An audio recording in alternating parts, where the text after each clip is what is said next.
Why? Why do the innocent suffer? Why do my prayers go unanswered? Why can't I see God's will for my life? Well, these are three of the most frequently asked questions that I and often other pastors hear, and even that I have sometimes asked myself at different points in my life. And if these are questions that interest you, please listen up and do your best to be here over the next couple or 3 weeks as we're going to try to flush out some of these questions and come to a deeper understanding of the God who created and who sustains us. On September 11th, 2001, the unthinkable happened. People exclaimed, "Not in this country!" Yes, in this country. Terrorists attacked. America is no longer the invincible power that we thought we were. Planes crashed into buildings and thousands of men and women were killed. On December 26, 2004, the earth shook and the water rose and over 227,000 people lost their lives in what was to be recorded as the largest tsunami in known history and the third largest earthquake recorded by a seismograph. The world was devastated and lives were changed forever. On April 16th, 2007, a gunman fired, killing 32 people and injuring 17 others on the campus of Virginia Tech. Some people in this area personally know some of the victims of that tragedy. And most recently, on December 14th, 2012, 20 children under the age of 8 and 6 adults walked into the Sandy Hook Elementary School never to return to their families. A tragic shooting affected the lives of people of Newtown, Connecticut, and then ultimately also the lives of many people around the country and around the world. Well, we tend to think that these types of situations have been happening just in our lifetime, or that they've become much worse recently. But that kind of thinking is really short-sighted, as we can learn from the Bible. Over 2,000 years ago, as we heard in the gospel reading today, a dreadful tragedy occurred. King Herod put out a decree to kill all the youngest boys in Bethlehem in an effort to destroy the baby who would become the king of the Jews. Herod was afraid of him, and extermination was the easiest way to eliminate the threat. The death of children, innocent and vulnerable, is cast, therefore, in the very beginnings of the gospel and the Christmas story. 20 children killed. As in Newtown, a similar cry to the one we hear from Bethlehem in the life of the early Jesus. King Herod ordered children under 2 to be killed in the Judean village of Bethlehem when he heard from the Magi that a king of the Jews was to be born. And historians estimate that in the small village, probably some 20 children were hacked to death by the madman, who was subservient to Rome, and he was therefore insecure in his kingship. So here is a point where a Christian response begins. What is there to be said in an instance like this, especially during the Christmas season, when we read about a coming king who will save and shepherd his flock? Well, the Christmas story and the Christian story and their promise is not a shield protecting us from violence, from suffering or pain. As it rains on the just and the unjust, it also hails on the just and the unjust. And some current Christian ministers and ministries who promote a pain-free life if one will only come and follow Jesus, are just plain wrong, and may even sometimes be called false teachers. Before the Bethlehem massacre, in the time of Noah, a great flood covered the earth and only 8 people were saved on the ark. Countless numbers were wiped out because of their disobedience. Remember the earthquake that shook the earth when Jesus breathed his last? We're not living in a time where more bad things are happening. The issue today is that we're hearing about them more quickly and more often because of the media and the internet and their ability to get information out more quickly than before. It's a lot faster and more effective than using a stone and chisel. God often gets put at the center of the blame game in situations like this, and sometimes Christians go right along with it. I don't mean to make light of any of these situations or tragedies, because they still bring up questions. Why? Why does God allow suffering? Why do bad things happen to good people?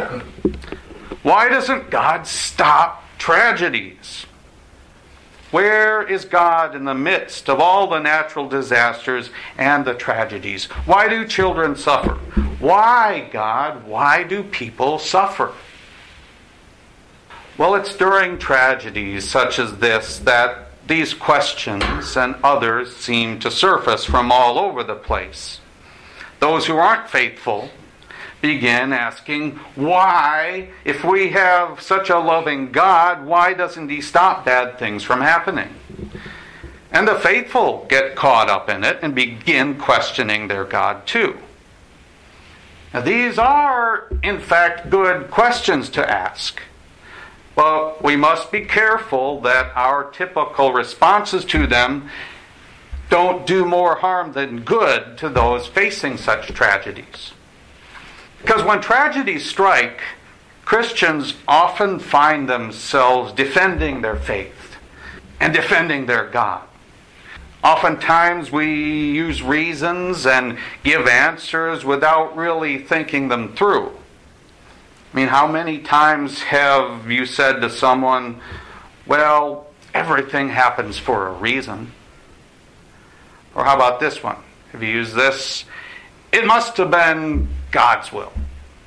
Must have been the will of God. So if you really think about it, neither one of those statements are comforting to parents who have just lost a 6-month-old child, or the parents of a teenager recently killed in an auto accident, or as far as that goes, to anyone who's undergone such a tragedy.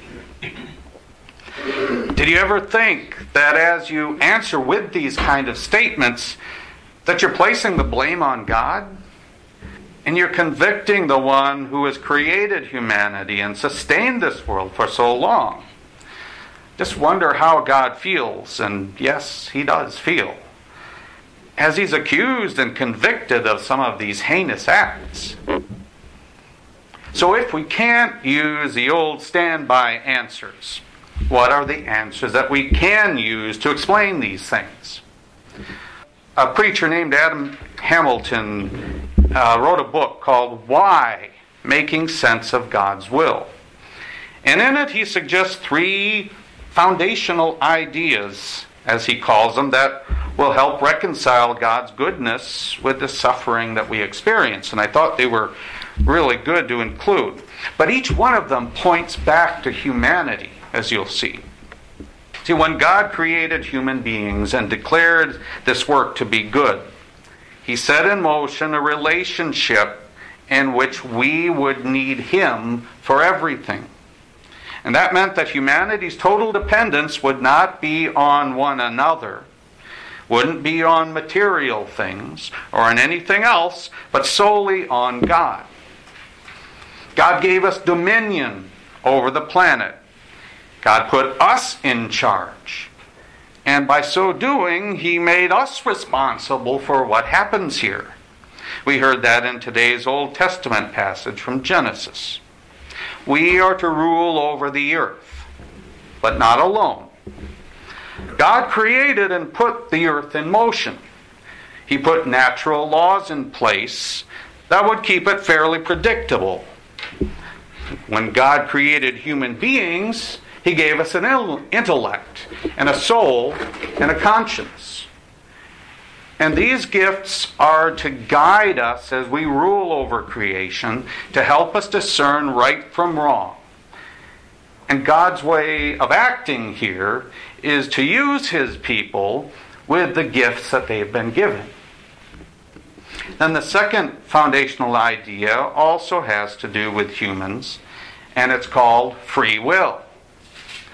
Free will differentiates us from the animals because we have the ability to know the difference between right and wrong and to make choices in which ways to turn and how to act. And we can choose God's way or another way.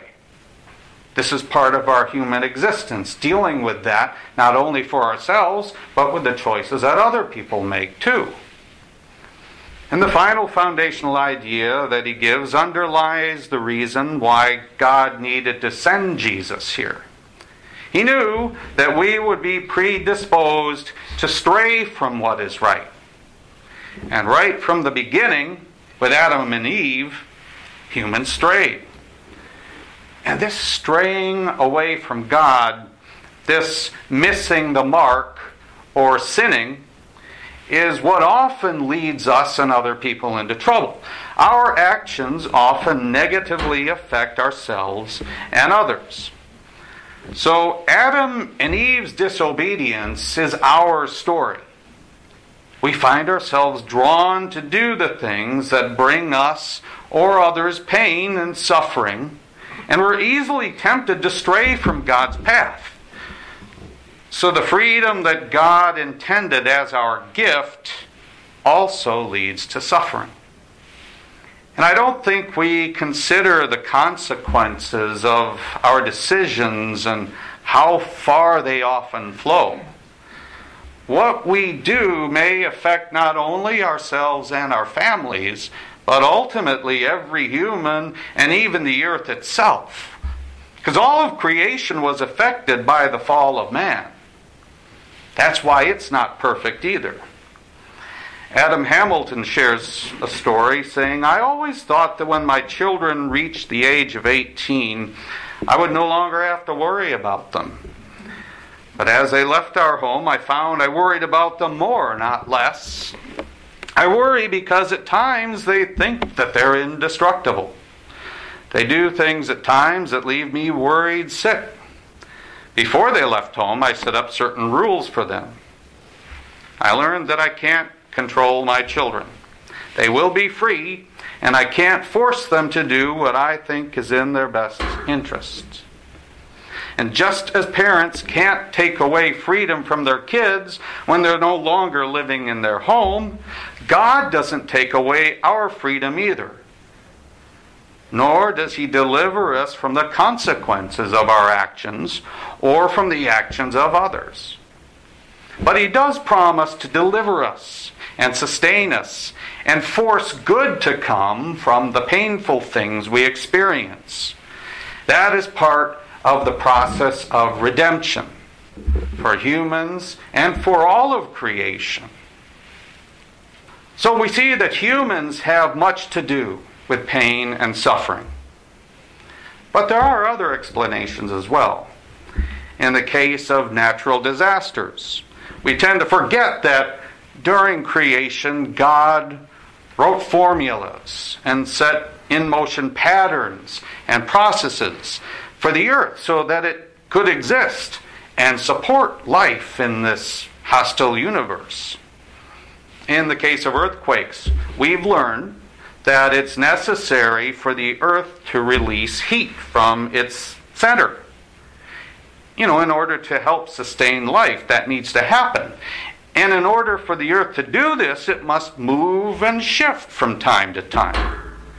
And sometimes this movement creates beautiful mountain ranges. But other times it causes disastrous earthquakes and tsunamis that affect people. So yes, God created the way the earth functions, but He didn't do it with the purpose of destroying or harming humanity. People have learned of these processes, but yet they continue to live by fault lines and along coastlines. That's their choice, not God's. We have to remember that God is the source of all life, of all created systems, of humanity. He gave us free will to choose and some control through our understanding and through our decision making. Then there's sickness. Well, sickness is not God's way. As Jesus walked this earth, He healed the sick. He didn't make them sicker. Unfortunately, just as there are things within the earth that can cause destruction, there are things on this earth that can make us sick. It's not God's will, but rather the outcome of living here in a world of fallen creation that makes us sick. So what does a Christmas story have to say to us then?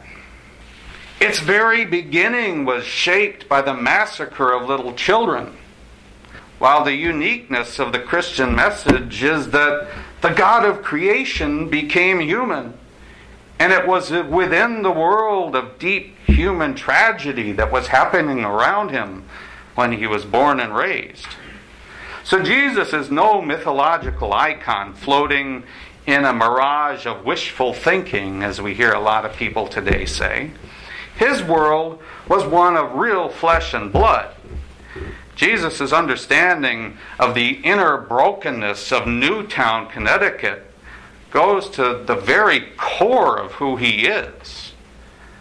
The kingdom His kingship brought is gritty and real. It's down to earth. All you have to do is read the Bible and you can see that. Jesus is present in moments of grief.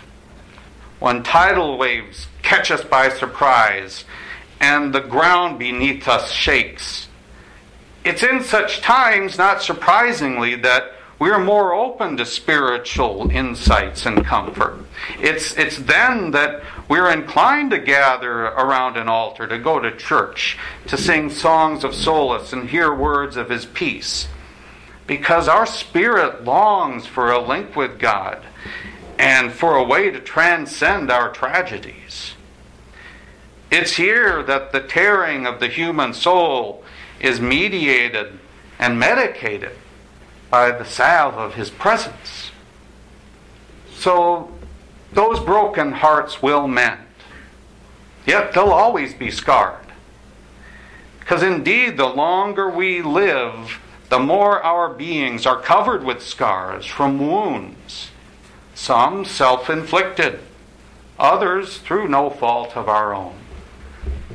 Because the Bible, from cover to cover, is a story of complaints and suffering. It's not about a Pollyanna life. I mean, just look at Job. Read David in the Psalms, the book of Lamentations, and then especially Jesus, the one who gave it all for God's children at the end of His life, was not celebrated, but crucified. His followers, the disciples, were not exempt from suffering either. They were His closest friends, and one committed suicide, a couple were imprisoned, the rest all died for their faith. Christianity does not promise that we will not suffer. But what it does promise is that suffering will never have the final word, and that we will never suffer alone. Jesus Christ, God's only Son, suffered far worse than any of us ever will suffer.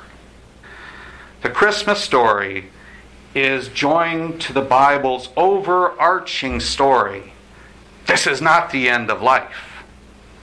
And beyond that simple affirmation that life goes on no matter what, is the essential promise of the kingdom that as life begins, eternity is etched into its essence. We know that we'll have eternal life.